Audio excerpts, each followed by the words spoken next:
Hi, everybody. Welcome back to Health Hangouts with Amanda. And for those of you who have just joined us, we have been doing this now for a few weeks where we're posting a video once a day in an attempt to spread strength, hope, and love for those of you who are struggling out there.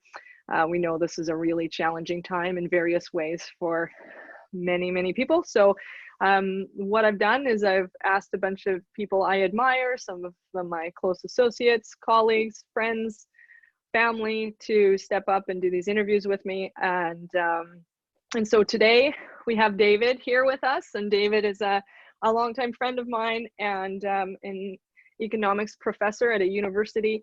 And yeah, so David, I super appreciate your willingness to be here and volunteer this time. And at the same time, we get to kind of hang out as friends too. And it's really nice to see you. And yeah, so I'm going to hand it over to David just to kind of introduce himself in terms of whatever you want to share. I know that you're working from home and things are a bit different for you also in terms of your teaching career. So yeah, so welcome. Thanks for being here. Well, thank you very much for inviting me. I've been looking forward to this.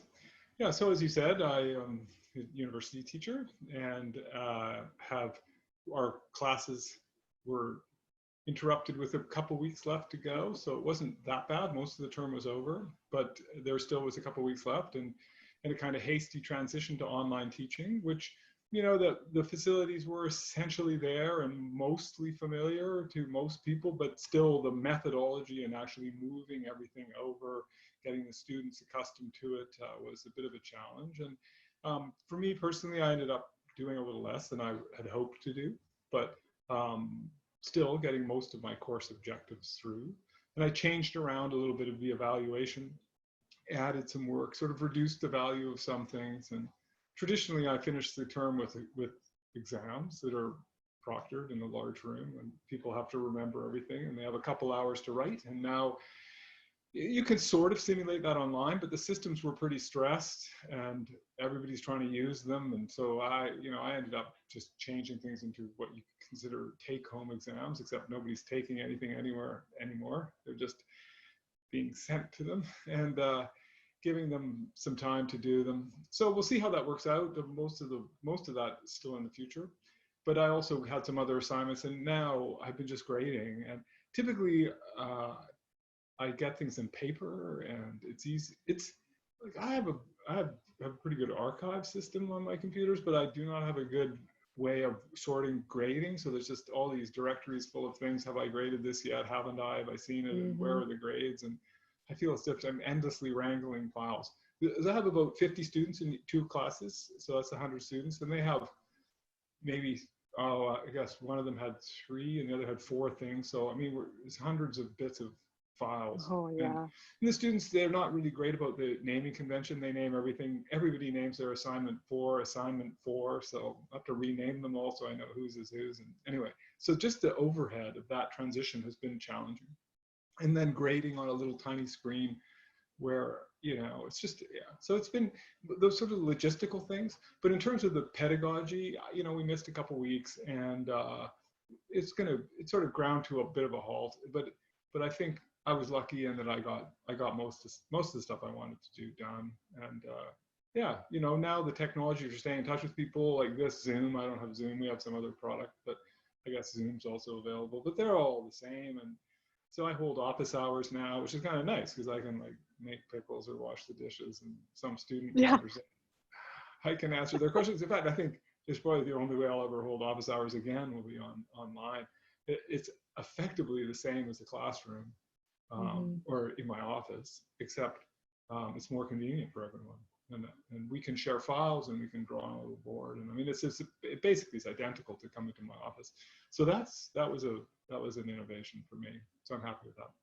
Yes, so that's what happened to my work, and otherwise I'm incredibly lucky. I guess if I wanted to say anything about my situation, it's that how fortunate I am in that I have a job that I could easily transition home, and was without any financial consequences at all, and with only like the little bit of logistical challenges I just described. And So far, no one I know has really been directly affected. Indirectly, lots of people have. For example, like you and others who Mhm. have found their life much more disrupted. But yeah, and so I'm safe and sound here with my partner in my little house, and we have lots of we have we have lots of things to do and lots of space. Mhm. It's not like we're stuck in an apartment that downtown where the whole point of being there was because it's surrounded by great restaurants and coffee shops and parks and things you can go and do. And without that, you're just trapped in a 600 square foot room. So it's, you know, there's lots of things here. We have a garden, and so I've been very, very lucky. And other than the wishing that things were easier and the generalized uncertainty, and we were talking just a moment ago about the kind of nightmarish conditions it is to go out. Mhm. You know, Mhm. which has changed a bit, but nevertheless is still very kind of nervous making. You know, I have to say, would count myself amongst some of the, generally this is true in my life, I should say, but right now, particularly obviously true, one of the luckiest people out there when these sorts of things happen. Mhm. So that's my Some situation.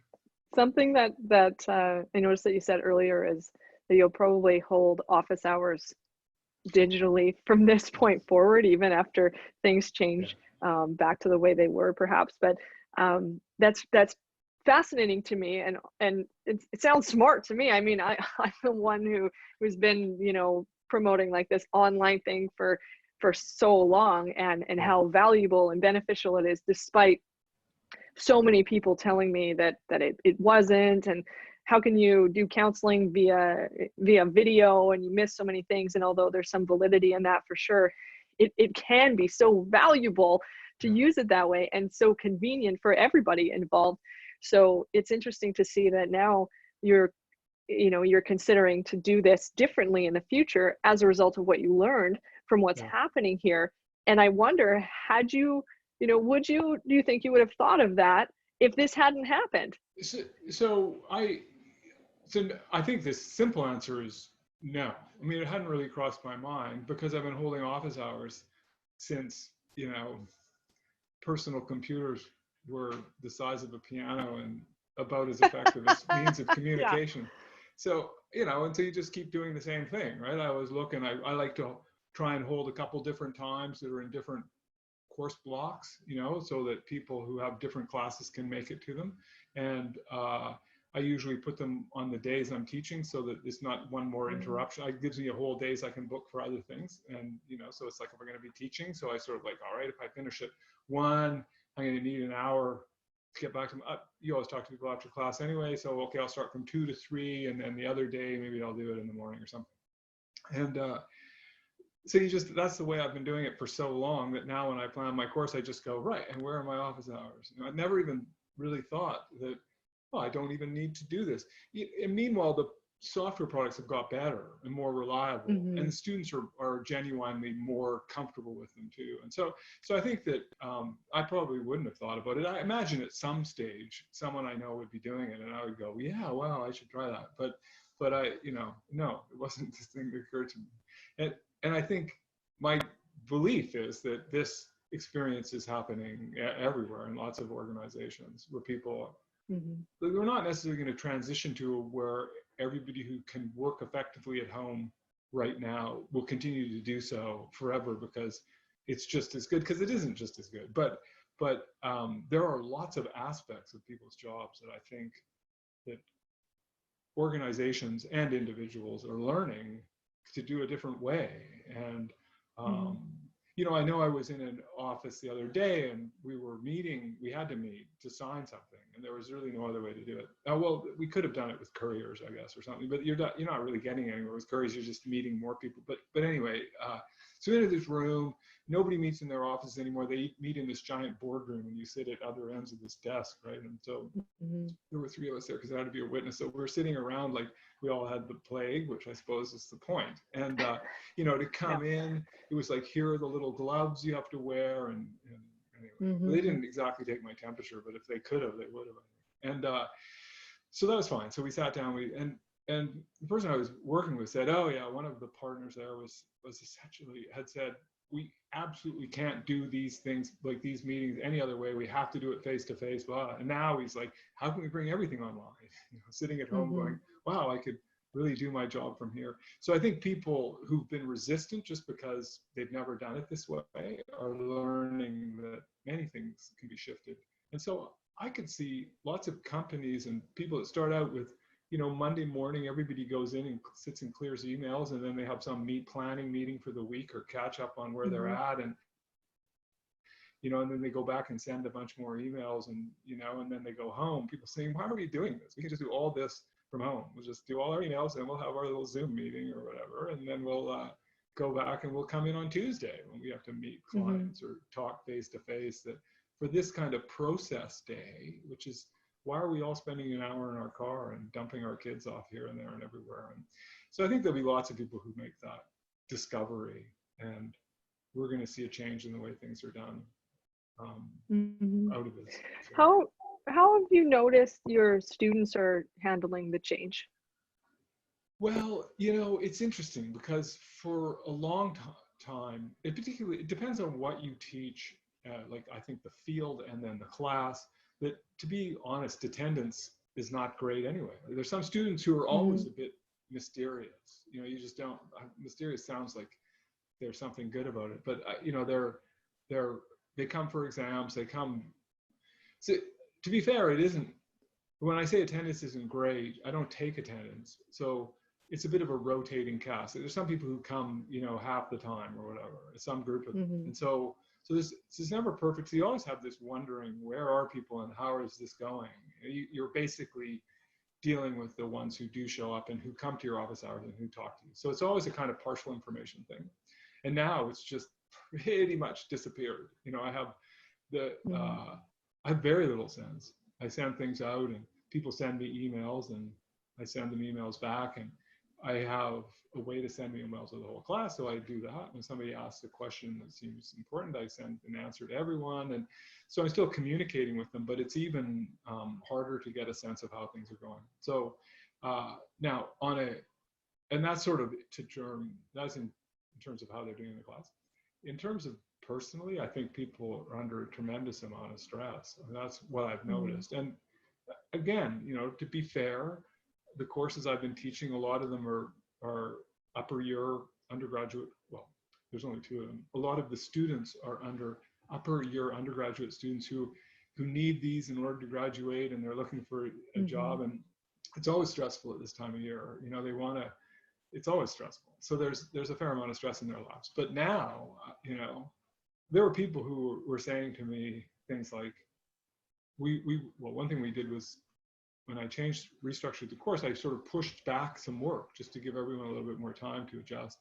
And people were going, oh, well, I have something starting. I have an internship starting on like the 26th of April. And it's like, oh, okay, do you really? I mean, sure. Yeah, we're trying to meet that deadline, but do you think it's really going to start? And so I think you imagine these students who are trying to graduate, who had jobs lined up or plans for the summer, and then we're going to have to work in the fall, and their whole lives are being put on hold. So they're under a tremendous amount of stress right now. It's a key moment in their careers. If they miss this year and try and go on the market, let's say a job market next spring when things pick up again, and then there's a bunch more people graduating, and you get a double group of people coming out, and they've had to take jobs wherever or go back and live with their parents and be worried about their student loans, and this will probably permanently damage their lifetime income. That would be my guess. That's what the evidence suggests, that these things harm people for a very long time.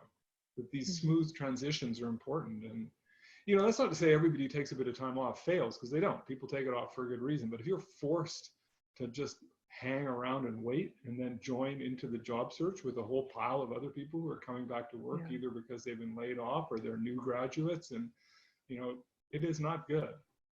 It is not good. So they're right to be stressed. It's really poor timing in their lives, the students I have right now. Do you think, David, that that so say this continues, where there's projections that end of May or later. Some people are saying, and none of what I'm saying here is actually educated in any way. There's just things that I've heard, continuing through the summer, potentially into the fall. Do you think that in the event that I'm assuming if you have classes in September, in the event that you have to deliver content digitally, do you believe that you can deliver content to these students as effectively digitally as you have in person? Yeah, I mean, it's an interesting question, because honestly, I think some things could be done better than I do it, and that there's some aspects of it would be improved for sure. That said, it's hard for me. I mean, this is something again that we mentioned your own experience, and for years now, people have been developing communities of followers and listeners and podcast supporters and whatnot through these I've never met you before in my life communities that have formed, and they're real relationships. I don't deny that, but I have always taught by having a narrative in my mind and a set of information and objectives for a course, and gone in and talked to the students and listened to what they had to say and just looked at the way they responded and asked them, okay, is this making sense? Is it, that's like getting, and and these are in large classes, right? So it's like typically 50, some of our classes are much bigger than that. I've had smaller ones. So to try and run that online where I'm trying to get feedback from people or asking for comments, or they're just putting up chat things, and that's a little hard to say.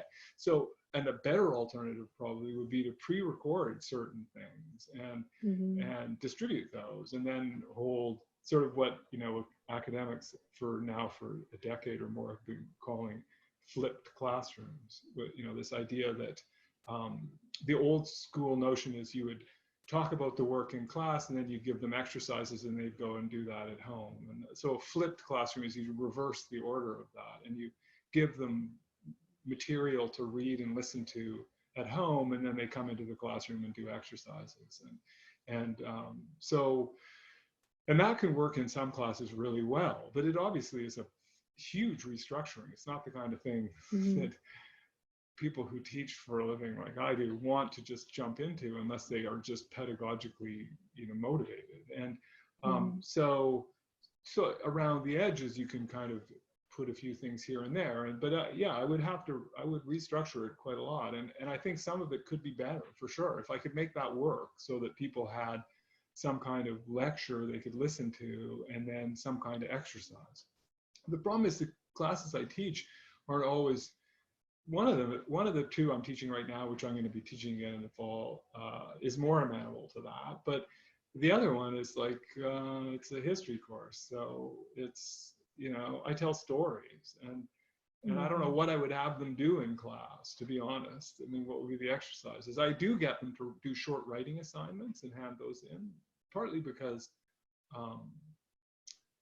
it gives them a practice to write. I mean, our students in general are terrible writers. I shouldn't really say that to people on the internet, but it is true. Students struggle to write. Everyone does. It's hard. It takes practice, and they don't get a lot of practice. Yeah. Yeah, they don't get a lot. So the evidence I've seen suggests frequent short writing things are as good as telling them to craft some big paper, and they spend the whole term on it and end up writing most of it in one night. So I frequently give them just a really short general question, and then ask them to write a short response, like 5-10 minutes. So I do that kind of thing. But then I don't really grade those. I mean, I do sort of like, okay, you were here and you obviously understood the question. But so it would be hard to know how. But yeah, I would pretty much have to. I can't imagine just doing, meeting on a regular basis with me broadcasting some live Zoom thing where I just ramble on with slides and me talking over them. I mean, which is what I do in the class. I would just worry there was no one there, and I wouldn't, like, what's going on? Is anyone even here? Is this working? You can't see them, their facial expressions. You can't see them fiddling with their pens or leaving the room, or, and it's tough because in my experience with group work, and our groups are, 10 people, like for counseling groups. So my experience just with 10 people is if everybody has their mic on, then you have all kinds of Yeah. interference. So we ask them to turn their mics off. We might ask them to turn video off in the event that it's lagging, or so there's complications that way. And yeah, I think the technology has improved greatly over the years, where we can run a group of, this is my experience, but 10 people Yeah. with their videos on, and then they just turn their mic on when they want to participate or whatever. So you can, and that's a rule of ours, is they have to have their video on, as long as is technologically allowable, for us to be able to see what, if they're paying attention or whatever it is. And Zoom actually has a feature that it'll alert you if someone changes their screen. If they're doing Right. something else on their computer, it'll tell you. But it's then what are you gonna do? Then say, oh hey, Billy Bob, like, Yeah. can you pay attention? Like, it's not, but then you think about a classroom that would originally have 50 or 100 students in it. It's like, you have that many people, you can have that many people in a Zoom room, but to manage that and like mute people who are not listening to the guidelines, and like, and that's an admin job all on its own. You can't even effectively, I speak for myself, but if I tried to teach coursework to 100 people and I had to also do the admin part of muting people and asking people to be respectful in their comments and things like that, I wouldn't be able to deliver the content in any kind of valuable form. So for me, the idea of pre-recording and doing it that way that you suggested, that seems great, but then you have zero interaction with them aside from the whiteboard or whatever it is online. Yeah. So I mean, it is like I could easily imagine dealing with smaller numbers of people, and so if the classes weren't too huge, I could even divide into groups and just everyone would have less sort of contact. Either that or I'd be doing it all day long. But and just have smaller groups and check in on things, and that could work too. But unfortunately, the model we operate under has us teaching about, well, it depends on exactly how you measure this, but we're all supposed to teach about 300 students a year across a number of classes, four classes. So that they're supposed to be on average about 60.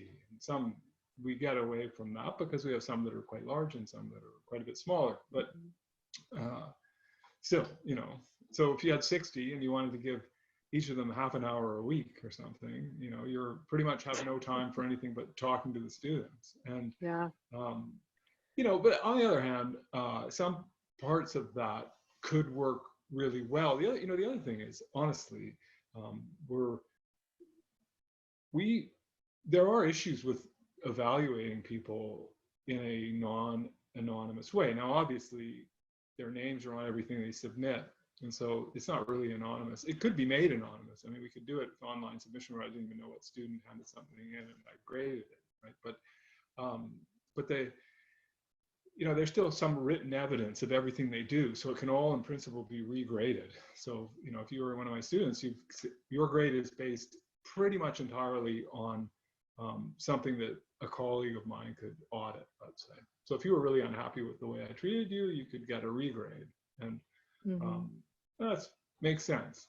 But to be honest, I've seen it happen many, many times, and it almost never makes any difference because people are quite fair and reasonable in their rating. But anyway, let's say at least it's there as a check, and in principle, this is there. And now, there's usually some kind of participation grade, which is a bit more of a fudge factor, but nobody ever complains about that because they tend to be given out really generously anyway. But I can tell you absolutely for sure that I could grade people much more accurately with a 10-minute Zoom conversation at the end of the course than in anything they write down. I could ask them a few questions. I could get them to tell me. I say, so what did you think the main point of the course was? And just listen to what they say. So, what was the part of it that you found most interesting? Like, those sounds like a review, but at the same time, I'm immediately getting and then I could ask them a couple of concrete questions or say, okay, now show me this, take out on this whiteboard, write down this, now write down that. And okay, now submit like a 10-minute writing thing to me after our conversation, answering the following 2 questions. And I bet you I could give you as accurate a grade as with 10 things over the course of the term. And we grade on a percentage system, so it's going to be pretty crude. But I taught somewhere once where all I gave, essentially the only 2 grades that were available, well, there were 3. There was an A, a B, and a fail, because the C was a fail. It wasn't really a fail, but they were graduate students, and so they could get 2 C's and they'd be thrown out of the program. So I know. effectively, I remember in my master's program, it was like that. So you have a 2 C grades. and you were, And like, how hard is it for me to divide the class into the A's and the B's? Like, it was the most ridiculous. The amount of hours I spent grading to, in the end, give someone an A or a B was crazy to me. Like, there was a boundary between the 2. It was always a bit of a challenge because of the fact that the B's went everywhere from nearly an A to being basically a marginal pass. You always worried that somebody who was a high B maybe really should be a low A. That was about it, right? And that was it. And I just spent endless hours grading people and coming up with all these numbers, and in the end just giving them an A or a B, which I knew because I knew the students. They were graduate students. They were big classes, but there were still only like 30, say, in them. And after talking to them for 13 weeks, I pretty much could tell you whether a student was an A or a B. And I was they were basically plugged in or not. Yeah. So the grading, if I could do a sort of online kind of tutorial thing where they answered some questions, they did a preparation. I said, okay, here, on Thursday, you're going to come and you'll have done this reading, and here are the questions I want you to answer. And then they come and I say, okay, so what do you think? What was the author's main point? How does this relate to X? That kind of thing. I could tell you whether they understood what they were reading in about 3 minutes. And they don't need to write all evening and me sit around and correct their grammar. So in some ways, if we could move to that, it'd be great. The problem is, of course, that thing's it's almost unauditable, and it's horribly open to bias. So people, I just don't like you, or, you do there's something about you that irritates me, so I don't think you're as good, or I think you're whatever, you're the picture of a person who should know this stuff to me, so therefore, anyway, it's fair. I think it's hard. It's hard to make sure you're not doing that. Those biases are difficult to get rid of, and in principle, they're hard enough that the system doesn't really allow it, I don't think. There may be people who do this somewhere. I could be wrong, but I always try and make mine as clinical as possible. So I don't really know. I just look it's tough too when we think about the hierarchy of a university, which I don't know a lot about. I've done some very basic instruction and group work and things like that in the past, but it's not really my wheelhouse. But I know, like, with hierarchy in terms of the company that I own, the counseling piece, we have to do supervision there too. So to speak to what you just said, it's like, how do we monitor that? Because we can have some professors who are really great, and they're strong in their ethics and their integrity, and they're not, even though it's maybe horribly open to bias, they're really great on checking themselves and taking responsibility. But then there's other instructors or professors who may not be as well versed in that, or as talented as that, or whatever it is.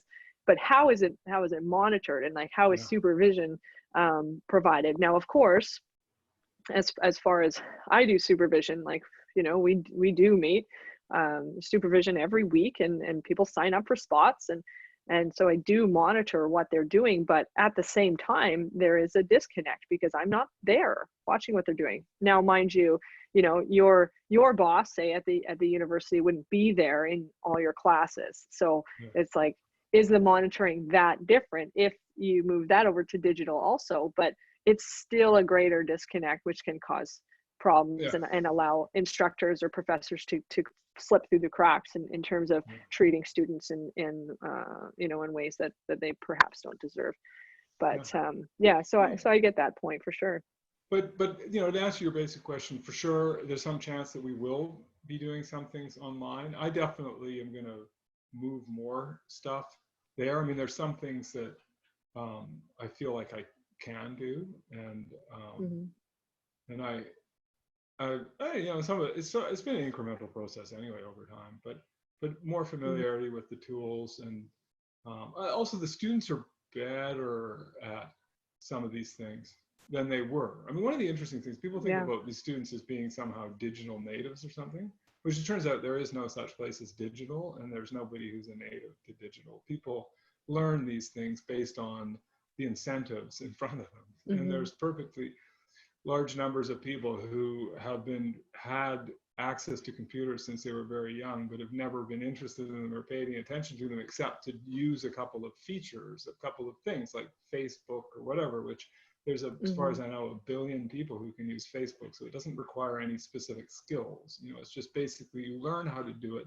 But it's like saying to people, you know, in the 1930s, wow, I saw you phone somebody, you must know everything about telephones. It's like, no, I've learned that you pick it up and you wiggle this thing and someone asks you who you want to talk to and you tell them and they plug you in and you talk to them. I mean, it's like software is not a lot harder to operate than a telephone. You know, it's not, and so people are surprisingly hopeless at it. And I've come to terms with this a long time ago. If you ask them to do anything that's at all difficult, students struggle with it just like anybody else. You know, if it's not obvious and it's not, and so you introduce them to some new piece of software and they just continue to look for what they expect. And if they don't see it, they assume something's broken or something. Like everyone, I mean, they're no different. But the reality is that some of these things like Zoom and just in general online communications and even the use of email, which students, you know, apparently don't like, or so they say, you know, they'd rather text, fine.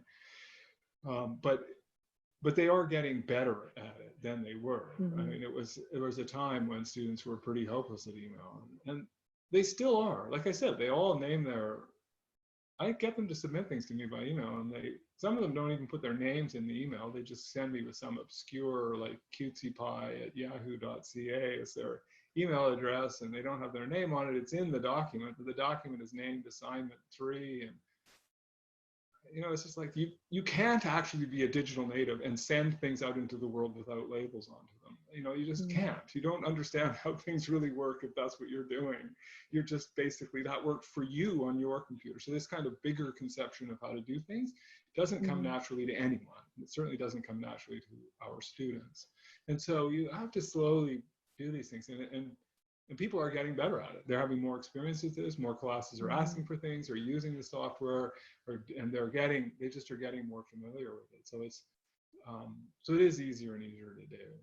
And I think for that reason, plus it's easier for me too, for the exact same reason, more familiarity, that I think I will move more and more stuff on. And you know, I remember years ago asking people if I could get a modem for my cell phone.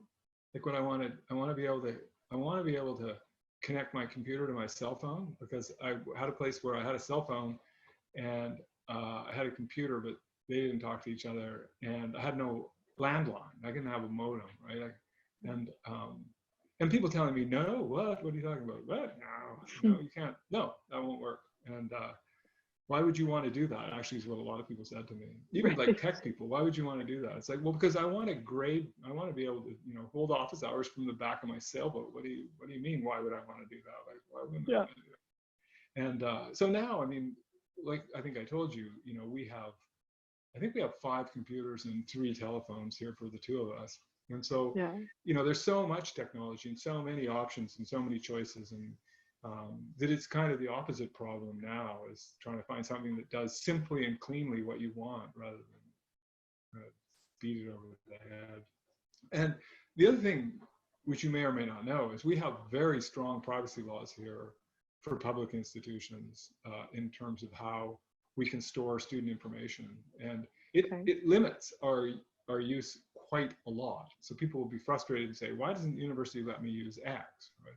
So I can't, for example, if my TA were using Gmail, I cannot send them any information about the students. They can't not proceed at Gmail. They can't do it. That's a violation of the law. It's not the university policy, but the law does not allow me to do that.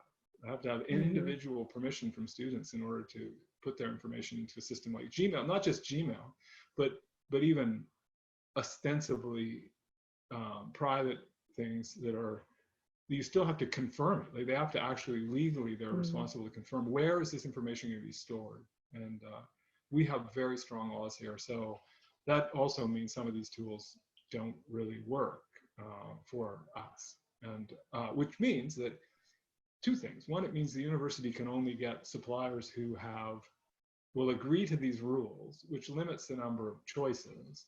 And then they basically have to break their systems half the time because they're really designed to work outside of the country. And so they don't really work properly because they have to do something weird. There's some workaround in order to satisfy information laws.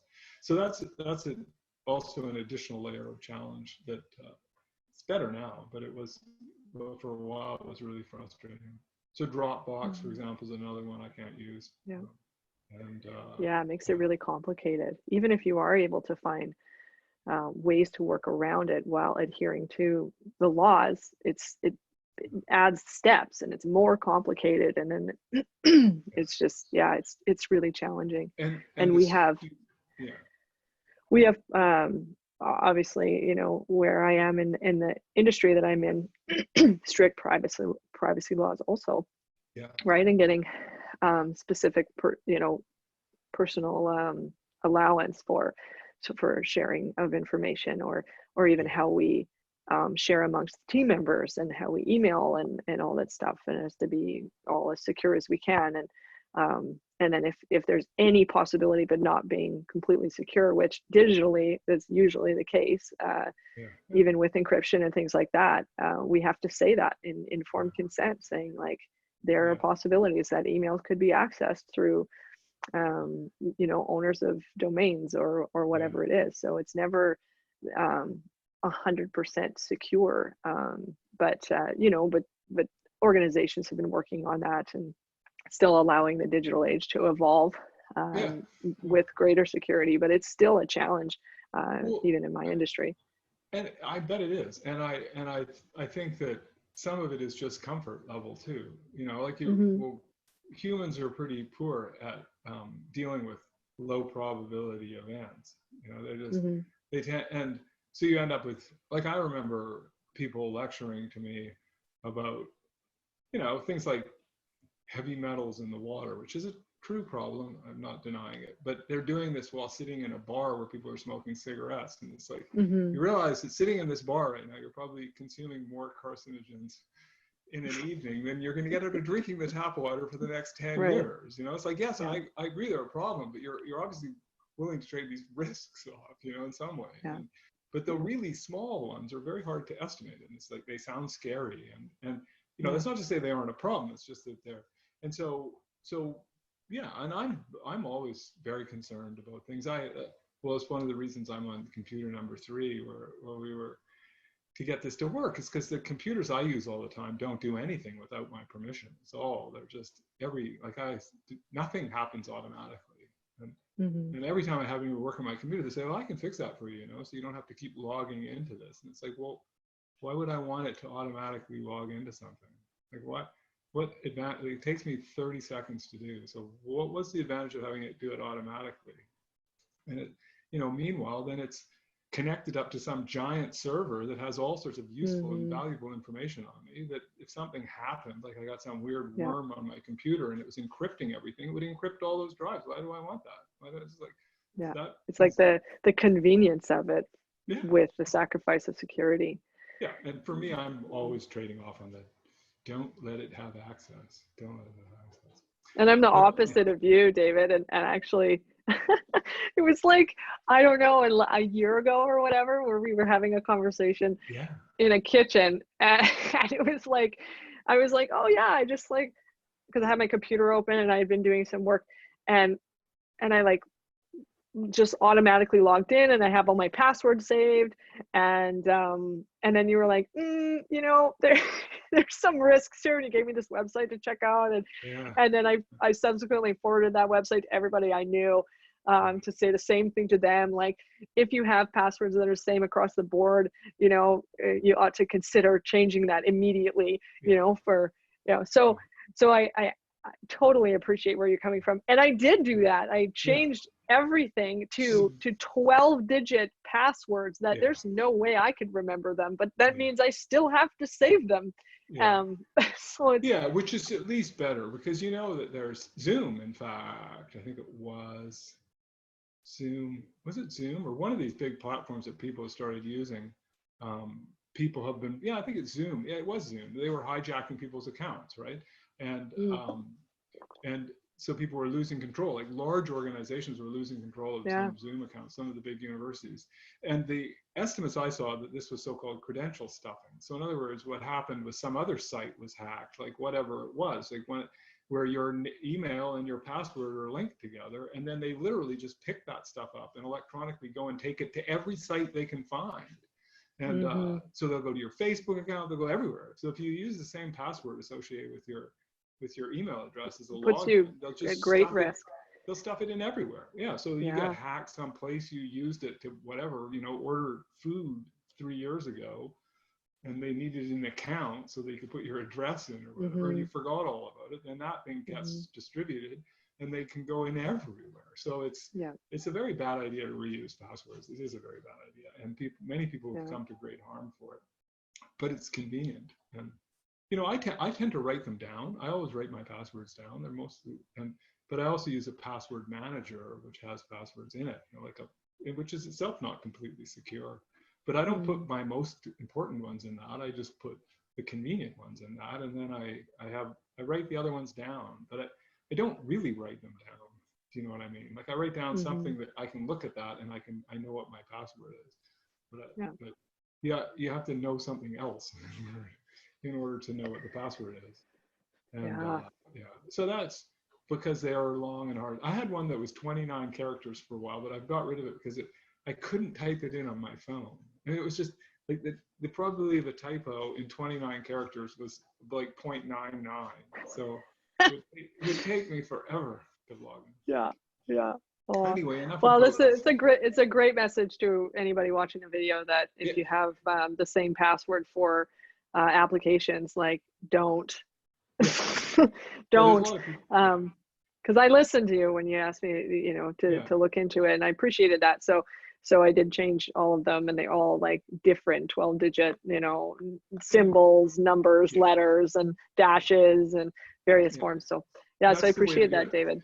So that's Have I Been Pawned? That's what I sent you, which is spelled PWND or something. I can't remember. If you look at this, Have I Been Pawned? That's where you can put in your email address, and that is a giant database that it won't say what. Well, it'll tell you. It'll say yes, it came out with the Home Depot hack or something. Right. I'm gonna type that in just to confirm. So have I been pawned? It's like Have I Been Pawned? Yeah. I think it was pwned.com. So like that, so it's have I, just the letter I, been pwned.com, and we'll put that in the write-up when people post should look at that. It's an eye-opener. And if you've joined a lot of websites for a long time, then you'll probably be in there at least once. And various emails, different, like, if I used an email address when I was 14 and I had a password that's the same as another password I'm using current, or same as another account on another account I'm using now, and that email address gets, but it's really easy to access what my new email address is also, right? So so it's really, really interesting. And thanks for that. I appreciate it. I'll probably put my email addresses in again because I haven't done it in a year.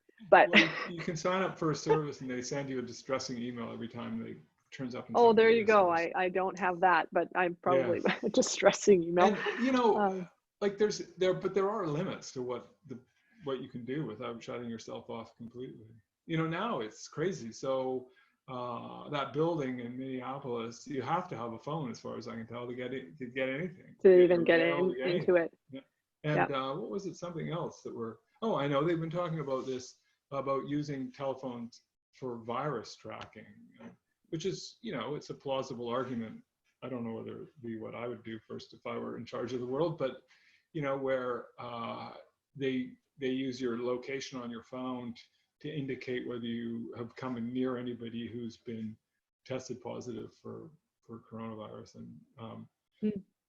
okay, great. So is the government going to hand out phones now? Do we all need smartphones? I mean, is this now a requirement of citizenship? You have to own a phone, and it seems like it's crazy to me. I feel like It just get sounds rid of my phone. like a game of zombies, you know, like you're playing on your phone, you're like, oh, this person like better get away from this person, you know, kind of thing.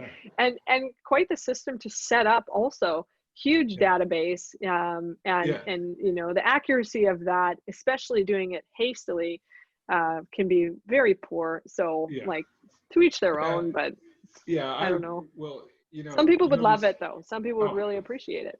yeah. I just would like to stay away from everyone. That's my new comfort Yeah. thing. It's like nobody's near me. But you can get these Faraday boxes, these little or whatever, these things, like a microwave oven. The fact you can look into your microwave, right? You can see inside of Hmm. it, which maybe should scare you because it's got all this radiation going on inside it. So how does that work? And but if you look at it, it's got all these little tiny holes in the front of it. Like it's got like a Hmm. screen on it, because basically radiation can't go through nets, through meshes. It basically gets neutralized by the mesh. It's a very weird effect called Faraday box. Anyway, so you can get those things for your credit cards or your telephone, and Hmm. so that it can't communicate one way or the other.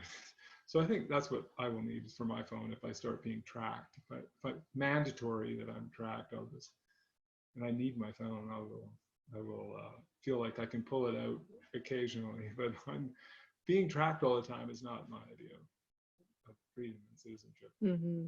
Hmm.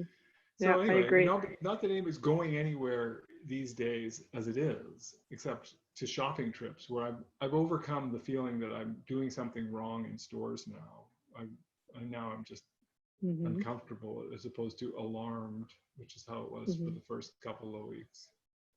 Have you been going to big grocery stores and queuing up for 20 minutes to get in and then try and remember what it was you really wanted? Well, you know, actually, I went to Walmart today, and it was like dead in there because Walmart has said like you can have one person per family Yeah, only, and there was nobody in there, yeah, barely at all, and I think I passed. So I went to the pharmacy and like the health section. Um, I actually was on a one-track mind and forgot a few items that I went in there for. But it was like I wanted to get in and get out as fast as mm, I could. But I passed maybe 3 or 4 people yeah. total from the Oh time my I God. walked in the door, not including the greeter or the exit greeter or the whatever. But yeah, 3 or 4 people from the time I walked into the store to the time I exited and got back in the car. So it Wow. was, yeah, it was really, they're doing a good job, I think, of holding the standards and holding people to the standards. So my experience was not that bad, but at the same time, my internal, like the way that I'm feeling when I walk into the store, even though, so I get in there and I mean, Walmart being, you know, vacant, near like virtually, it surprises me, but at the same time I have this sigh of relief where I'm like, oh, okay, there's nobody around, Yeah, like I don't have to worry as much. But the fact that there's this intense fear that does come up in just going into a store, you know, I've taken for granted the freedoms that we had before in going into a store and being around all these people and not worrying about it. And certainly in the very beginning, I had to quarantine for 2 weeks right. and didn't leave the house at all. We had to ask people to help us to get our groceries, Yeah, right? So that was super challenging, but we did have somebody come through that was really wonderful about it. And then that person came forward and we opened the garage door and they put the wow. groceries in the garage, like, and we waved from the inside the house. Like it was just, yeah, it was pretty interesting. But since then, after the 15 days that I was quarantined, now trips to the grocery store are like once every 2 weeks Yeah, is, you know, and so we get a whole bunch of things and it lasts us, you know, two weeks or a bit more than that, unless we need a prescription or something like that. But I yeah, try and limit the trips because I've had this, like, I don't, so, but the thing is too, is even separate from that, being at home in this way, I know, like, digitally connecting, like I love being able to connect with you right now, because otherwise, like, we don't do this. We don't do Yeah, the yeah, Zoom thing, that's you know. true. We'll have in-person visits, but they're few and far between. You know, I Yeah, might see you once a year, or maybe yeah, a little bit more than that. But the digital connection is really neat. I've done a, you know, as you know, I've done a games night, and then hopefully there'll be more of those to come, and just like, you know, it's not nearly the same, but it's fun, and it's something yeah, to. But I think I need, like, for my own personal, I I feel like worried in some ways about leaving the house, but at the same time, like, I need to leave the house. yeah, So we were talking a little bit ago about, you know, going for bike rides, or trying to engage with nature, but then there's everybody else is trying to do the yeah, same thing. So you're on this path, and someone's huffing and puffing running past you, and then you have to hold your breath to, you know, yeah, let them pass, and there's this fear. And I tried that also, like, a couple weeks ago, right after my quarantine was finished. I was like, that's it, like, I have to get some air. And yeah, I can sit in the backyard, or whatever, but it's just like, I just want to run, or I just want to, like, get in my car and drive down the highway, or just have, like, some space. And so I did that, and this trail was just packed with people. I have my dog, and I'm having to stop every five, yeah, not even 5 steps.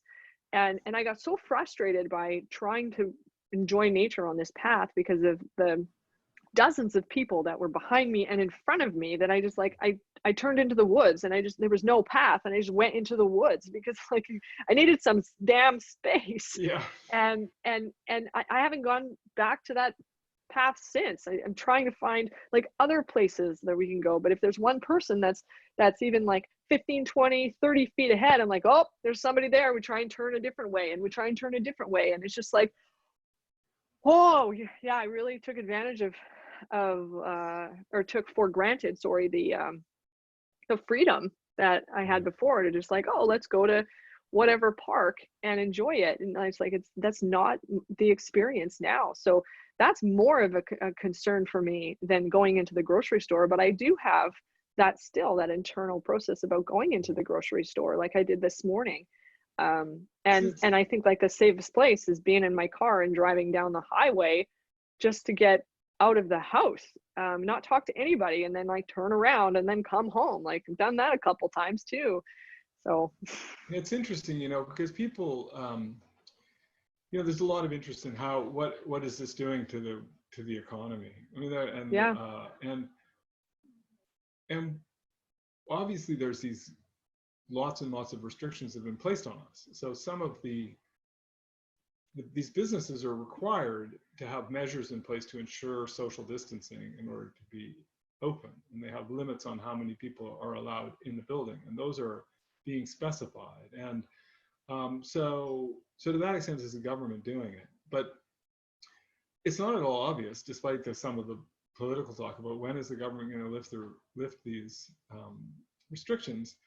That's actually the governing thing right now, because, like you say, your own, like, that might be reassuring. If you really trust the government and they say, oh, okay, everything's fine now, then maybe you'll think, okay, that's great, everything's fine now. But until actually people believe it and are comfortable being in crowds, Mhm. then things that operate on crowds are not going to have a very good go of it. Like, I'm, you know, when's the next time a cruise ship is going to fire up and head out to sea full of passengers?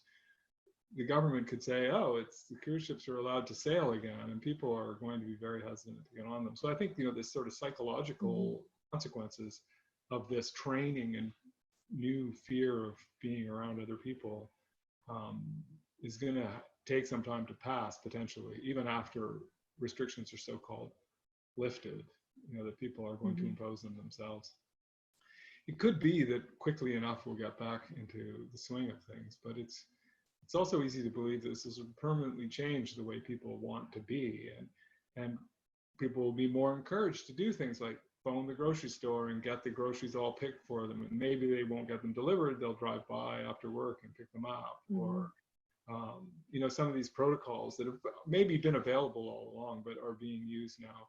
um, you know, I know that some of the grocery delivery services are being run off their feet, but little places, you know, here, all these, over the course of the last 25 years, of course, there have been lots of these little breweries have opened up, and many of them sell a lot of their stuff out of the brewery itself, and they're all struggling. So they're doing deliveries now. I mean, you can phone some tiny little brew pub and it'll deliver 6 beer to your house, which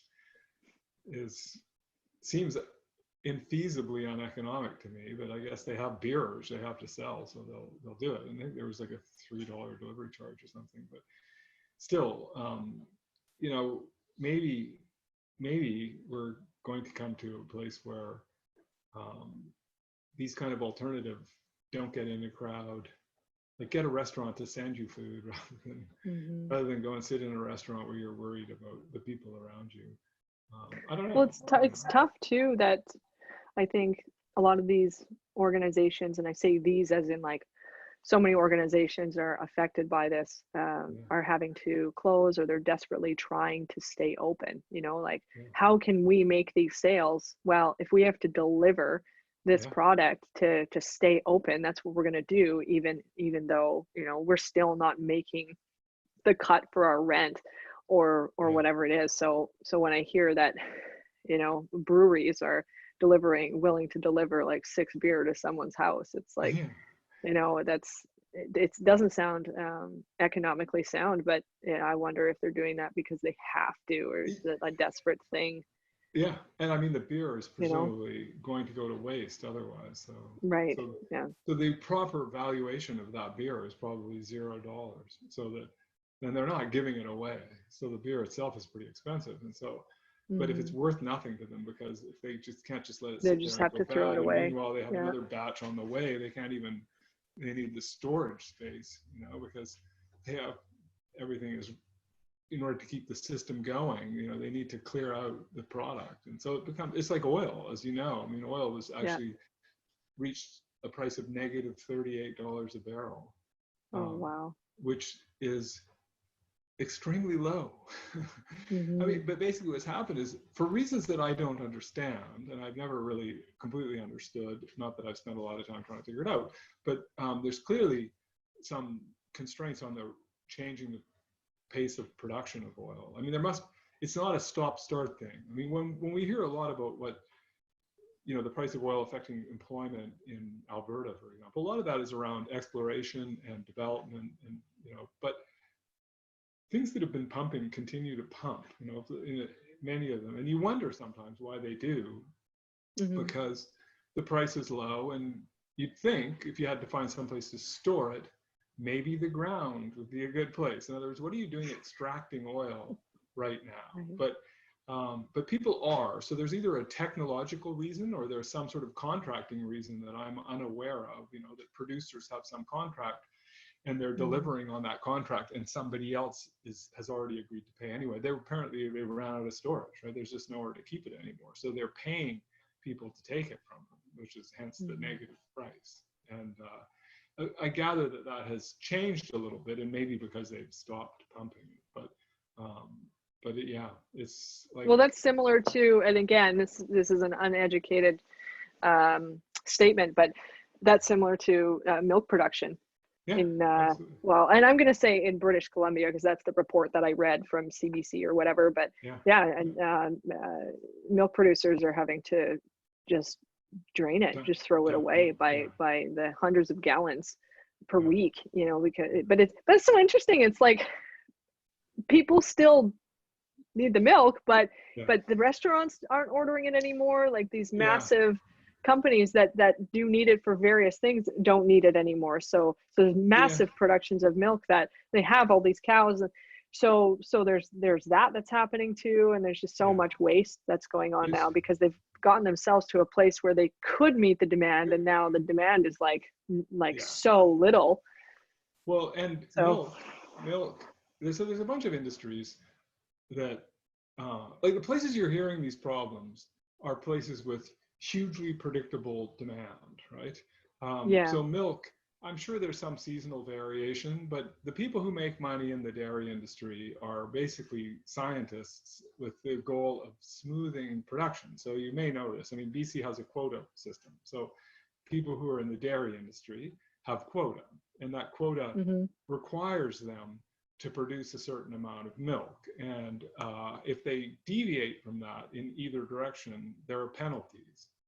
So obviously for most producers, if you deviate in the sense of not producing enough, you get less money, right? But they're actually, strictly speaking, penalized, because the idea is to keep this flow up. So the demand is estimated or evaluated. It's divided up into these shares by quota.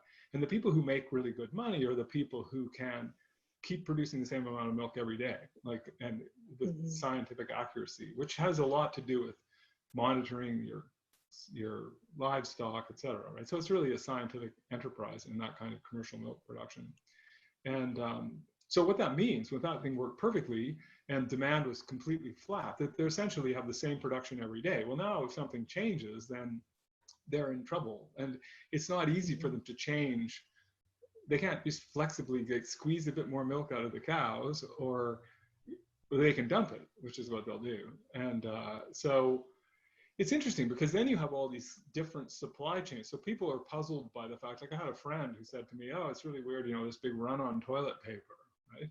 And the weird thing about the toilet paper are people hoarding toilet paper. And the answer is, to some extent, yes, right? Everybody is hoarding a little bit more, because it's natural when you see it disappearing off the shelves to think, well, I better get, how much do I have at home? I mean, I don't know, we could be down to the last 4 rolls. I better get some if it's going to be sold out next time I come here. And you know, so everybody probably does want to have a little bit more because of the fact that it's selling out and they're seeing that. But you still have to ask the question, who was the first person who started hoarding it, who thought like toilet paper was going to be in short supply? And the answer is nobody, and because that's not what's going on. And, you know, as I said, I had a friend say to me, like, why are people hoarding toilet paper when, you know, down the aisle, there's tons of Kleenex, which is a somewhat more costly, but near perfect substitute, you know, facial tissue. It's not like it won't work.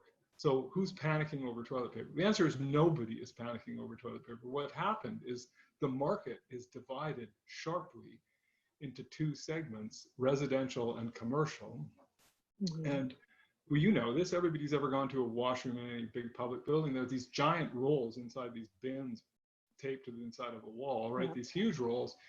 And those things come on pallets that get delivered to those building maintenance people, a whole pallet full of these rolls. And so there's a market for those, and then there's a market for domestic production. And the market for domestic production is a very low profit thing. I mean, they're obviously making a good profit, but they have got the thing tuned up so that they essentially have exactly the capacity they need to produce what they're going to sell, because it's an incredibly stable demand. It's not like, and they don't, so they keep producing it every day, and they ideally, there's no inventory really sitting anywhere, but you know, there's a steady flow. Okay, so what happens when everybody starts working at home? Well, they stop using the bathrooms in commercial buildings, all the restaurants, everyone in town, and everybody uses more toilet paper at home. Like, even if you only used 10% more, the system is not designed in order to produce that 10% more. So we've shifted demand into this other segment of the market, so the stuff just disappears. And meanwhile, Kleenex is not the same story. I mean, you can buy tissue, facial tissue.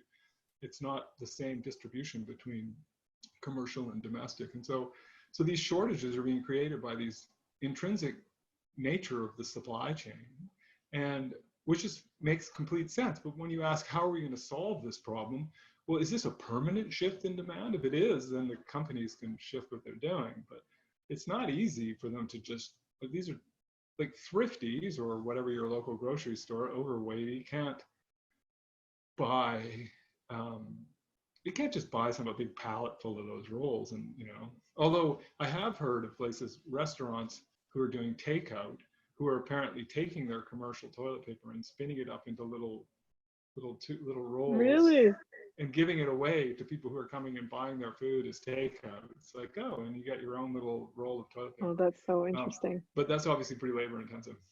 So that's true in a lot of different things, like some of the food service too, like people with these commercial, you know, the kinds of, loads of tomatoes go directly into restaurants, and those are in giant cans, as anybody's ever worked in a restaurant knows. I mean, those aren't the sort of things that you buy in the grocery store. They're all, and so you can't just suddenly say, well, let's turn all these into 28-ounce cans with these little labels on them and get them into Thrifties. You know, that they, and if this is going to go on forever, it's possible to adjust these things. But right now, the fact that more people are making whatever spaghetti and meatballs at home shifts fundamentally shifts the type of demand.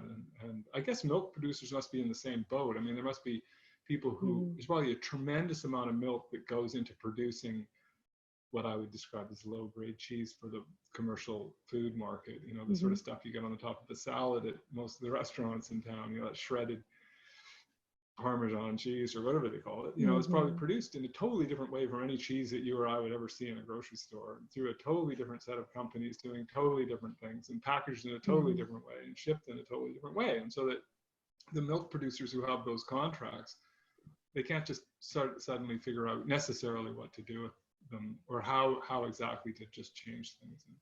So even if the same amount of food is being eaten, it's being eaten in a different form. And the industrial food system cares a lot about form, and everything's priced and contracted around that. So it's a big disruption, and it's causing all kinds of strangeness. I'm curious, David, based on, you know, the closures that we've seen all over, well, I'll speak, you know, in Canada because that's where I am, but the closures we've seen with businesses, and we know that I too have had to close a business as a result of this. And I wonder I don't really know how to ask this question, but from an economic standpoint, because you are certainly more educated and well-versed in this than I am by far, what do you see as the consequences of what's happening now projected into the future, you know, in terms of like, I don't know how to ask that question, you know, like we closed our business and we intend to relocate. We've moved it. We're going to move it out of the building. So we don't have to pay rent anymore until we open it elsewhere. But now we have to set up a new building, which is going to be dozens of thousands of dollars to set up shop somewhere else. So it might have been a wash as it is had we stayed, but there's lots of businesses who, like, they can't pay their rent, like so many, right? And so there's these government funded initiatives, like the $40,000 that the government was contracting with banks to offer, and other funders who have kind of stepped into the ring here. But economically, like, what do you see happening, you know, 6 months from now? Even if we are allowed to go back in the world, or there's a gradual opening by that time, or even beyond that, once we are back into the game here. Yeah, for so, businesses. I mean, it's a of course, you know, isn't it an interesting time in which we live? Because there really is an unprecedented sort of thing in some ways, right? So there have been other pandemics, and there's people who've studied them, you know, the economics of pandemics, and looked at the consequences of them. Often the things people are interested in are really long-term effects. And so when you look at the 1918 flu, there was lots of people who died, including lots of young people. So you can ask questions about, gee, what were the life prospects for the survivors? You know, that whole cohort, that whole generation was hit at a certain time. You know, who did it affect economically over their life course? And that's what I was mentioning earlier, my students. You know, this wasn't the pandemic, obviously, but in general, if there's just a recession in the year that you graduate in, especially a steep recession, where the job market fails for even a year or 18 months or 2 years, and it's pretty bad, that those people are permanently harmed by that. I mean, you can measure their wealth at age 45, and they're doing worse than the people a few years away from them either way, you know, because they're just, there's those key transitions. So, you know, businesses that are, so in part, it depends on how long it lasts, right? There's some other features which I'll mention in a second, but it depends a bit on how long it lasts. So obviously, if it lasts, say, for 3 months, that everything's closed, then a well-capitalized, established business with long-term employees who are, one way or another, through the use of EI or some other government support or something, are able to maintain their attachment to that firm, and whose business is coming back at the end of it for some reason. Like, say you're a dentist or something, and you've had your practice for a very long time, and you have your, you know, the people are all going to want to check up. There's going to be a rush, sort of, you know, and when these places open again, sure, you know, there won't be, like, I'm going to get my haircut as soon as possible, but, you know, there'll be that kind of business where there's actually going to be a little bit of pent up demand. I mean, it's never going to be fill in the gap completely, but nevertheless, they'll be keen to get going, and there'll be clients right there waiting, as long as they've been able to maintain their staff. So you can view that, well, you know, for sure, right? When you have anybody who's ever owned a business understands the concept of goodwill, and it's with your customers, but it's also with your employees. And, you know, a going concern that has a book of customers who have some loyalty, even if it's personal loyalty to the owner, but they're familiar with it, and they're, you know, and you have employees who are trained and understand everything. I mean, that has money, that is value itself, separate from the capital and the idea and the concept and the contracts that are underlying it. I mean, that's sort of your staff and your clients. You both have relationships with them, and those relationships are dissolved by this. If it goes on long enough, or people are forced to move home or something, so you have to rehire and whatnot, then that is going to complicate things greatly. So it makes a good deal of sense for everyone, including the government, and a lot of their policy is aimed at this, to try and just lock stuff down. Like, you know, if you keep your employees, that's why a lot of this stuff is predicated on that, because those are important and valuable relationships for the economy. Obviously, new firms that have just started up, like some of these, like imagine you had decided to open a restaurant and you were for this spring, and you're going to have your soft opening on March 30th, you know, and you had it all planned and you'd hired staff and everything was going. Like, you know, well, you're well aware when you're opening a business, and you're basically, the day you open, you know, your working capital is really stressed, and you can't just go 3 more months with nothing, you know. So okay, so this is obviously, if some people who are well capitalized and long established, they're going to lose money, and it's not going to be great, and it's going to be horrible, but they'll reopen and they would be fine. You know, there'd be, and essentially the longer it lasts, the more people are going to be shifted from the they'll be fine category, or at least they will survive, to they're going to be badly hurt or possibly put out of business.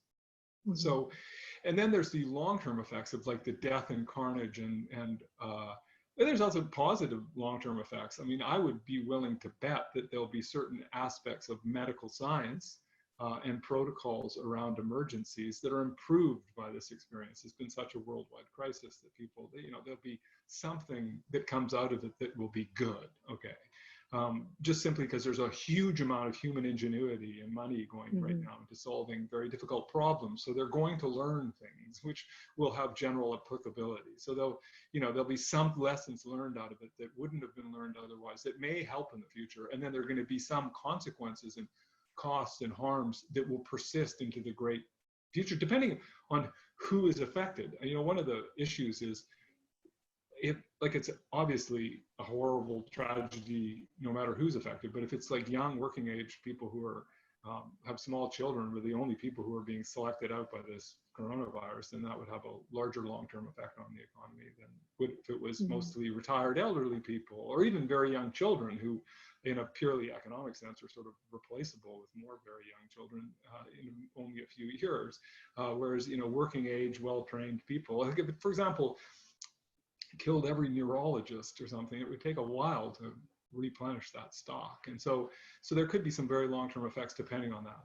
Now, you know, so governments, it's in their interest to try and stabilize these relationships for sure. And that is a good policy in the sense that to start it back up again, you hope everyone's still there. If everybody's had to move back to Nova Scotia to live with their parents, then it's going to be really hard to get things going again.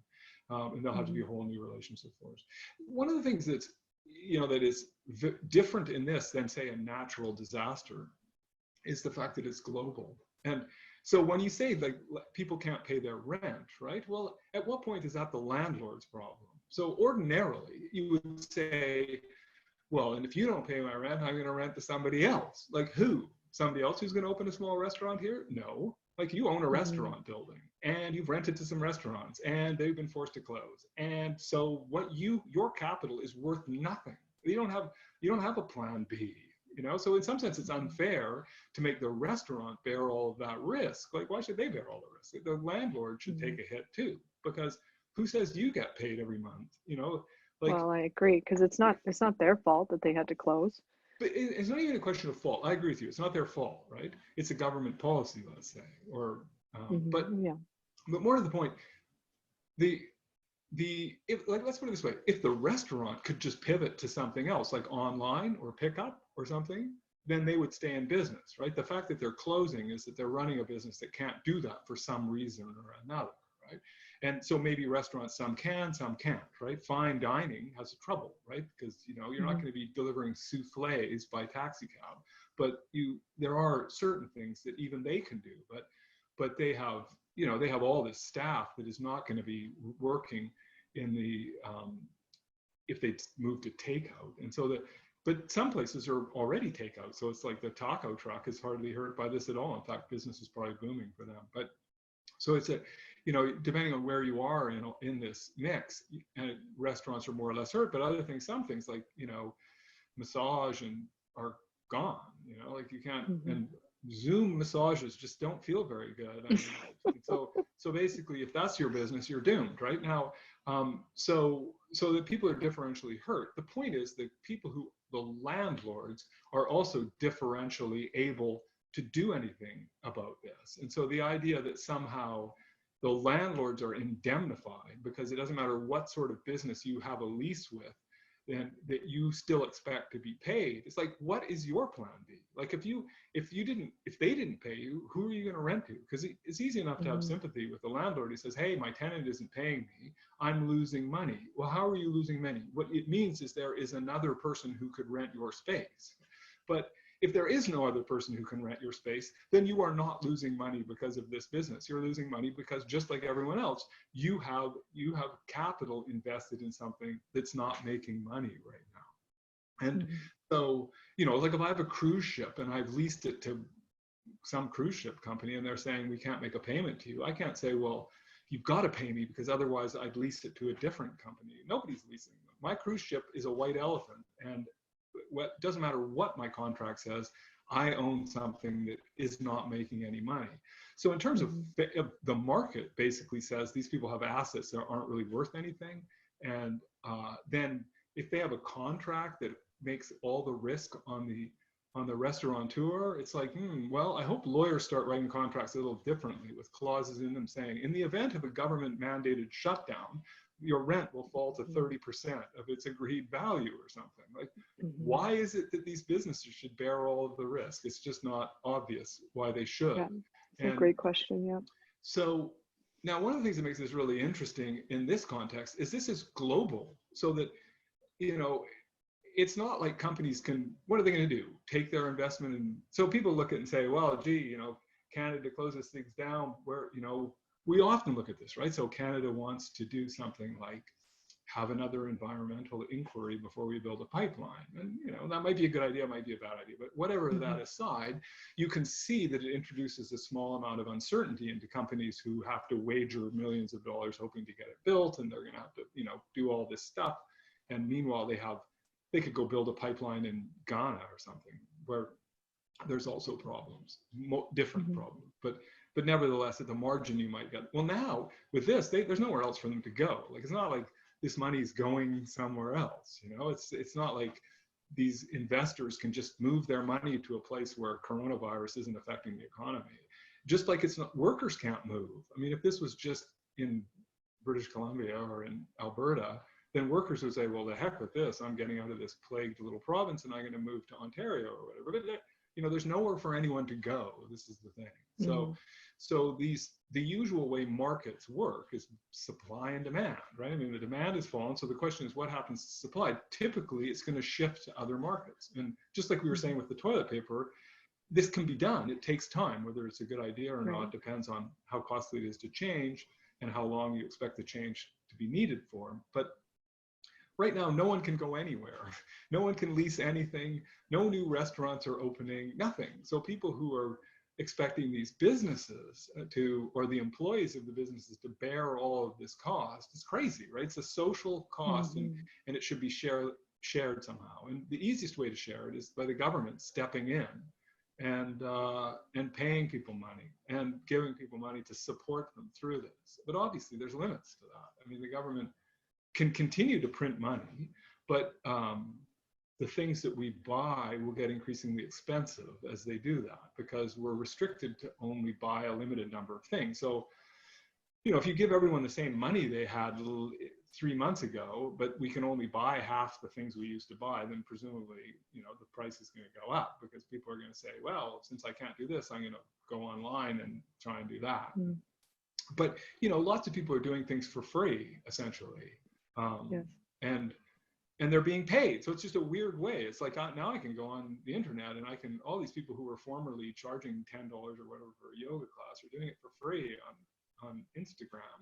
So I could send them $10 and maybe I can, or I can just take advantage of their free class and hope that the government's paying them money and then taxing me, you know? So we've entered into some sort of weird communist utopia, which could work in a sense. I mean, it probably won't, but it could work where, you know, the government, everybody's working for the government effectively, where they're all, or it's more like Andrew Yang's basic income fantasy of people can just do what they want to do and they get a share of the general surplus. And there is a general surplus to be had, to be redistributed. There's no doubt about it. So the problem with doing that usually is the people who are paying the bills are going to up and move somewhere else, which is exactly what they can't do right now. So, you know, it's not like they're all going to go somewhere else because there's nowhere. Everybody's affected and everything is similar. So it's not like moving to the US is such a great deal right now. In fact, you can't even get a green card anymore. So, you know, a lot of people are kind of stuck in place, and that gives the government more power to tax and more power to do things they wouldn't ordinarily do. So this is all a transition, a small transition. It's a short thing. And you know, the question is how do we think about it? The way I think about it, honestly, is like a war. Okay, I mean, so there's weirdly, I mean, I'll just give you this little thing because weirdly, there's sort of two kind of analogies running around. So war is everywhere, right? There's a war, nobody, like we're clearly in a war against a virus, right? Everybody uses that. And when you think about the actual changes or some of the demands are very war-like, right? Particularly medical supplies and these things are which are necessary in a war. Is all very warlike. That's all very warlike. And some of the information and restrictions on people's mobility are kind of warlike too. Although the one thing that's a bit weird is that we don't have a whole bunch of people being put in uniform and made into soldiers.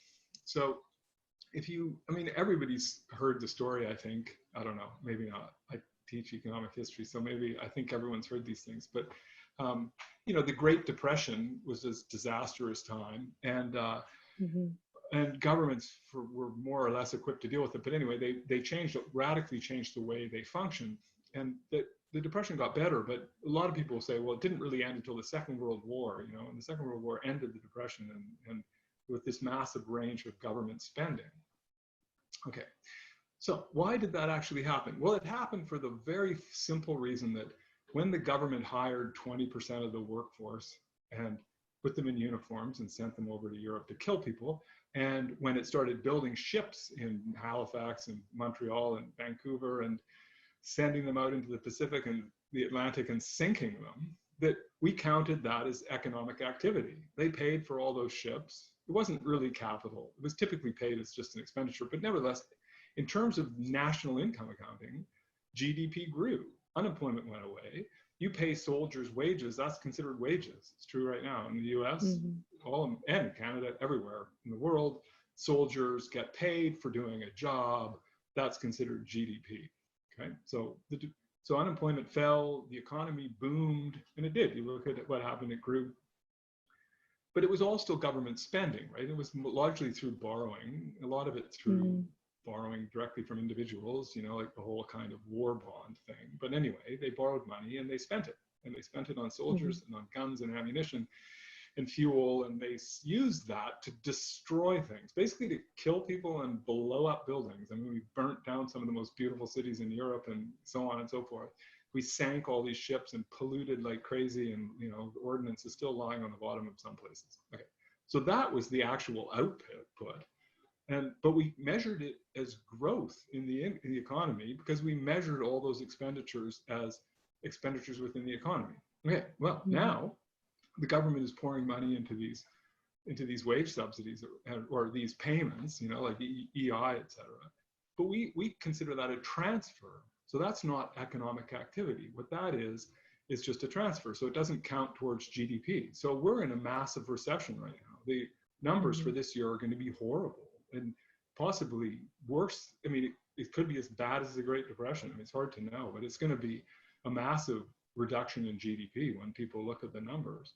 But that's because we count these transfers from the government as transfers, as gifts to people. If instead we decided that what we have is a conscript army, like in other words, the people who've been sent home, the masseuses and whatnot, are being given a government check, they're not getting a transfer. They've been made into soldiers to fight against these germs.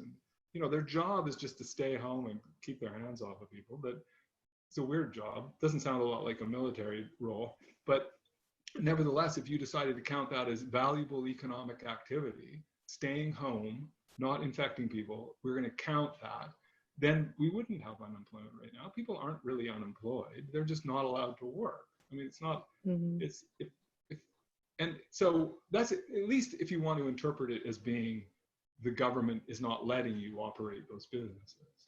The more serious thing becomes if people are just afraid to do that anymore. Like, if those businesses may take a permanent hit because people are going to go, really, I can't imagine the first thing I'm going to do when you tell me that it's safe to go outside, infection rates have fallen sufficiently, then I'm going to rush out and get a massage, lie on some table, and I don't know. Like, I'd need to see the whole place bleached and the person doing it, dipping their hands in bleach probably before I'd be comfortable. So it may take and at that point, we really do have a restructuring of the economy and, or a slow change, unless of course we have some sort of miracle cure. And I don't really mean a miracle cure, but if we have a reliable vaccine and everybody feels immunized, then I guess we can go back to normal. But until that happens, the economy is going to take a permanent structural hit. But a lot of it, in terms of what's going on, it's just like a war. I mean, in the war, nobody asks, oh, are we balancing the budget? Of course we aren't. It's life or death. We have to survive.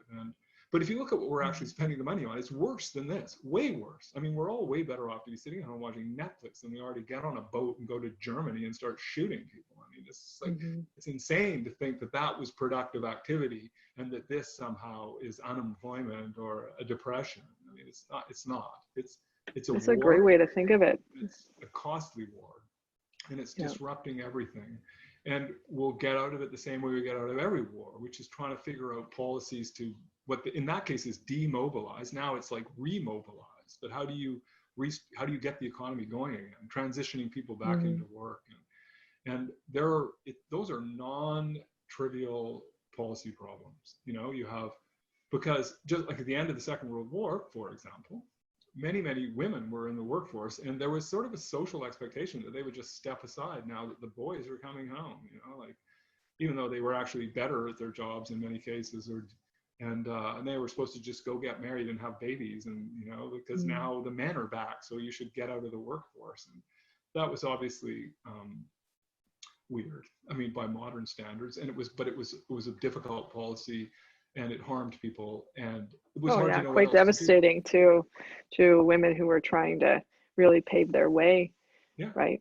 And it was unsuccessful ultimately. I mean, in the sense that women did gain more rights and more power, and as did lots of other people after the war. Like, the war tends to be a leveling experience, and I think between men and women, and between, even for better or for worse. I mean, the evolution of the race policies in the U.S. were affected by the military, and to some extent Canada too, probably, although less. And there was obviously horrible race policies during the war, but and for some time afterwards. But the sort of leveling effect of the war, that was still there. But for sure, you're displacing people, and the idea is, when you go back to your role, like, what do you mean you're going to be working in this factory? I don't care if you've been doing it for 18 months and have actually more effective than the boys who are coming home. It just doesn't work. They won't work around women or something. That kind of social problem was intense. And we'll have something like that too. People who've been doing jobs they think really well in a new place, and somebody's saying, well, we need to push you out because I have a restaurant, and yeah, I know the takeout's really good and you've got all these great customers and you've been driving for me now, but I got to put my servers back on. They've been waiting, and so we're going to lay you off. And even though you've been working for me for 3 months now, I got rid of you because I had these other people who couldn't do your job. I mean, there presumably will be these things around the margin where people are feeling like in this period they've got something going that is now going to be pushed aside as people are coming back to work. People who, like I say, the students who are graduating or new immigrants or whatnot are all going to be told to wait their turn. We have to let the people who used to work get back to work. And there's going to be some serious hard feelings around that, especially if it lasts for a year or a year and a half. There'll be a large number of people who are in that category. And that's much more like bringing home soldiers from a war and trying to figure out how to fit them back into civilian life. And the policies that worked really well after the Second World War, as far as I know, was giving everybody money, continuing to give people money. Like the whole GI Bill that let them go to school rather than go back to work. Let's send them to university.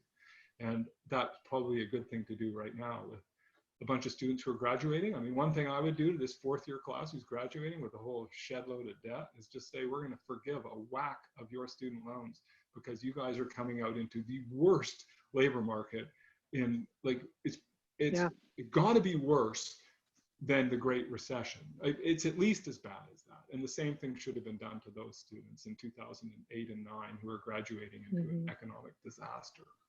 And in other recessions, and just say, we're going to forgive all this debt because it's crazy. You guys have just been burned, permanently burned. And there's loads of evidence that's true. And so that would be a good policy to try and get people so they can then you've said to them, listen, and now you're going to have to wait a bit longer to get back to work because there's a whole bunch of people who were trying to remobilize here after a year of being laid off. And we're going to give priority to people with experience. And even though you've been waiting and working and now you're sitting around. So to say to them, okay, but we're going to give you $30,000 worth of debt relief or something, rather than saying, but you're still going to have to, deliver the morning weekly news and try and make your student loan payments. I mean, it's insane.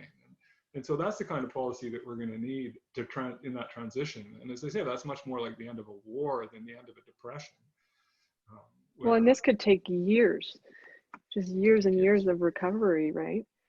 Yeah, absolutely. And, in some ways, I think it will, depending on who is harmed, right? I mean, like you can look at the long-term health consequences of this are going to be with us for in some groups for a long time. I mean, to the extent that it's killing people over 80, it's a tragedy, but it's not literally going to change the world in 25 years from now, presumably. But to the extent that it's harming people across the age and demographic spectrum, and then there's all these questions about who is hurting. There's evidence that minority communities are being more badly affected. There's also evidence that they're being tested a lot less, which is maybe one of the reasons they're being more badly affected, but it also means all these numbers are really hard to know what they mean. I mean, eventually, maybe we'll know these answers, but I think that these can have substantial political consequences for better or for worse. A lot of times depression leads to the desire for strong governments, like strong men who are going to fix all the problems. But the end of a war, people typically are burned out on strong men who have simple solutions at identifying the enemy. And, they want to fix stuff. And so you are more likely to get at least some people who want to find cooperative institutions that will function again. But so, this is a weird war because the enemy is this germ, but it's not another group of people. So it's hard to know, maybe, and there are political leaders who are working hard to decide who is responsible and to hold somebody responsible. And it's okay if what we're holding responsible is the leaders that we have now, but if it's other countries and other people and it's, then it could be really ugly at the end of it. The sort of, we told you all along, we never should have let anyone move here, and et cetera. And, there's no evidence that, like even trying to name this thing, as you probably know, originally there were people who wanted to call it the Wuhan flu or something, because that was where it was first identified. But, and that might even be where it came from, although nobody really knows. And I think the information on that is still out, right? Lots of people show no symptoms. So who knows where it actually came from. And it came, but the Spanish flu, you may know this, was certainly not Spanish. That is one thing known for sure. I did learn that. Actually, not long ago, I learned that, yeah. Yeah. I mean, there's a credible thought that it comes from Kansas. Fascinating. Somebody knocking on my door. Can you hang on just for a sec? Yeah, sure. I just want to see who's at my door. Yeah. I'll just be right back. Yeah, you bet.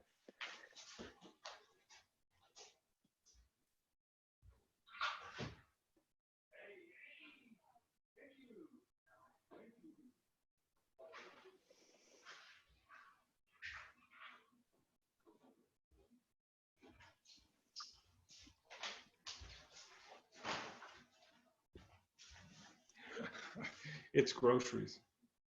Mm. It was, Wonderful. yeah, so this Oh, organic food delivery, which yeah. we've had before. It's a bit random, but anyway, we thought we'd try it again. So that was lovely. So now I have Good. vegetables, an Well, entire bag. I'm happy for you. Well, we'll be going on Monday probably for our 2-week grocery run. So, yeah, It's hard. I want to go ahead. Yeah, it's hard to shop for 2 weeks. It's just Yeah. so not the way I ever shop. Um. I want to say Yeah. one more thing about shopping that is really stressful for me. Sure. I read Yes. labels obsessively, even on products that there's no way I'm going to buy, just to reinforce my own biases. Like, who would ever eat this? Oh my goodness, look what's in it. And now the idea that I have to buy everything I touch, it's like you're breaking all the packaging. It's scary. I'm afraid to look Yeah. at anything. I look at it on the shelf thinking, do I want this? And as soon as I pick it up, I pay for it. It's just Yeah. crazy. But so I end up with twice what I want sometimes because stores organize things in a weird way. And I think, well, here it is. It's a bag of whatever, and I get it. And then I'm wandering around and I find another bag that's a better deal. And I think, well, okay, I'm going to buy it too. Yeah. So Yeah. that's fun. I feel guilty when if I pick something up and then I need to put it back down, and so I I don't, or else, and I'm like, oh, I don't really want this salad, but I'm gonna get it anyway and deal with it because I don't want to put it back down or have someone yell at me because I shouldn't have put it back down. So yeah, I get So I get that too. like, I've never been much of a shoplifter, but I swear to you, for the last couple of weeks shopping, it feels like I have like a T-bone steak jammed down my pants or something. It's like I'm doing something wrong and I'm going to be caught. And you're like looking around, and yeah. I know, I do have I'm mindful of time. I have an interview in 15 minutes again great. here, but I love so much of the interaction that we've had today, and I've always really enjoyed the way you articulate the things that you believe or the things that you want or think, and I've really enjoyed this because this is in terms of like the questions about economics. Like I've learned a ton from what you said today, Yeah, great. and Well, that's been really valuable for me, and of course, you know, connecting with you as my friend also. And what, like, I could continue this conversation for hours probably if I had time to, but the one question that I'm just gonna like say it and then we can back burner it and talk about it later, but the question about how do we recover, how like the world, but specifically like how is Canada going to recover from, you know, the trillions of dollars that they're handing out for this unemployment, as you've mentioned. How are we going to do that, you know, and how are we going to, you know, be taxed and things like that, but we don't have time to talk about that. So that's a question I'm going to ask you at a later time when we get to meet again, whenever that is. Yeah, But that's great. I mean, in the very short answer to that, though, is that you should expect prices to go up, right? Which will mean the government debt just disappears because we count dollars differently. It's not it. We have had so low inflation for such a long time, like really super low, and it almost seems like an outrageous statement to say that we'll get inflation again. And but I think that seems to be the most obvious long run consequence as a you know, or it'll be paid back, and governments will be. Interest rates are very low, so this money is, like, strictly speaking, not costing them very much. I mean, it really is ridiculously little, you know, because their interest rates are effectively zero right now. So they can pay it back over 30 years with almost no interest. So it does, you know, it does make sense for them to spend like crazy, and it's possible we'll stay in a really low interest rate environment and they'll just have a big debt, and we'll get used to the fact that government debts are huge, and they'll hopefully pay them down slowly, or they'll just keep them going. But I mean, the sort of long run consequence of most sort of warfare is inflation and that prices go up, and you know, some prices more than others, but right now prices seem to be falling. You know, with house prices are pretty precarious in Canada, although they're holding still, but petroleum prices, which drive the price of a lot of things, as we were saying earlier, are like negative. So yeah, I bought gas at 87 cents a liter. I seriously do not remember the last time. I think I was 15 the last time I saw that, and yeah, yeah, diesel is more expensive than which regular makes gasoline. some sense too. But it is, you know, because diesels are running. The trucking Yeah. industry keeps going, but jet fuel is also diesel, and it's presumed they're still flying the jets too. But no, I know. So these sorts of things are it's complicated. But I mean, I would say it would be very surprising if we don't have mild inflation coming out of governments around the world trying to print their way out of this effectively. Yeah. And yeah, I don't know. I mean, I know that if I was running a restaurant, I would be planning to reopen with about a 15% price increase. You know, like I think we'll expect most of these things to be expensive when we come back. Try and recoup some losses. Try and recoup some of it. Yeah, for sure. Yeah. Well, David, this has been just a delight for me to have you here, and again, from my heart to yours, a lot of gratitude for you taking the time today to volunteer your time to have this conversation with me and connect with me on this front. It's always lovely to speak with you, as you know, Amanda.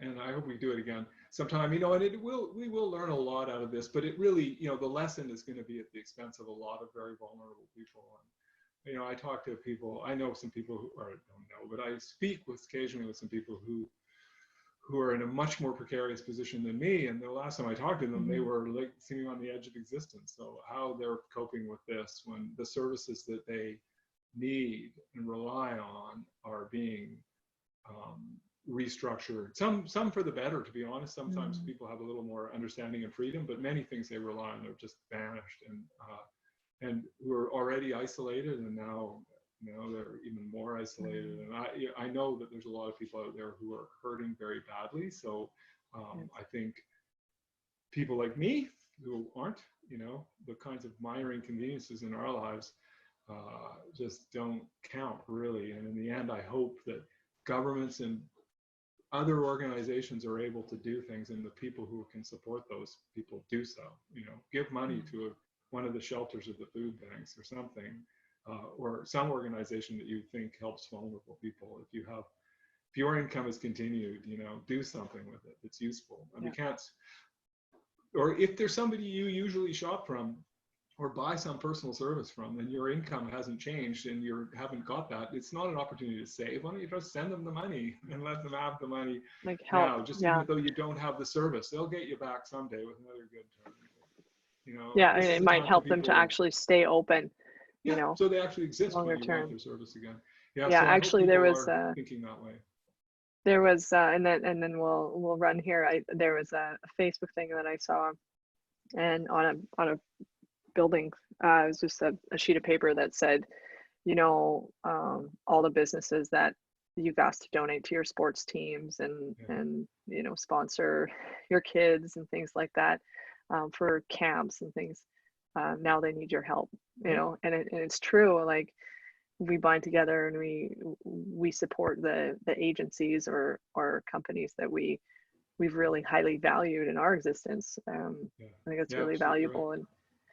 And I mean, we're certainly trying to do what we can to give back. We're doing a lot of free stuff.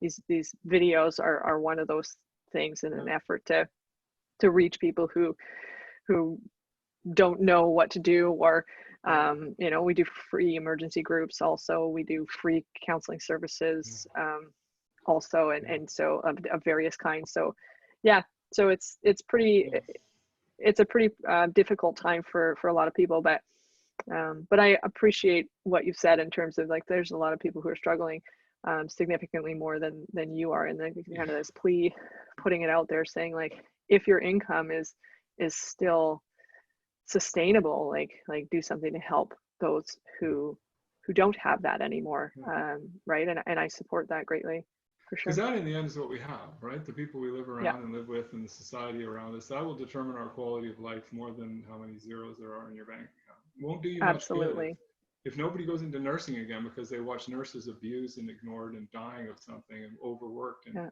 then, you know, I don't care how much money you have, and nursing is going to be a little hard when you retire. So, you know, do something to support the people who are feeling the brunt of this. It's in all of our interest to do that, and the government should be doing it too. And you know, whether they are or not, I mean, they are a government, so you can't really rely on them for everything. But you know, to the extent that they're doing it, they should be supported also. Well, thanks so much, David. And then I think we'll close it there. And Yeah. Much love to you and your partner, and Yeah. we'll touch base whenever Okay, we do. But great. it's been I great hope to so have this soon. time with you. Yeah, I Okay. hope so soon. Lovely to see you. All right. You Okay. too. Take Okay. care. Bye bye. Bye.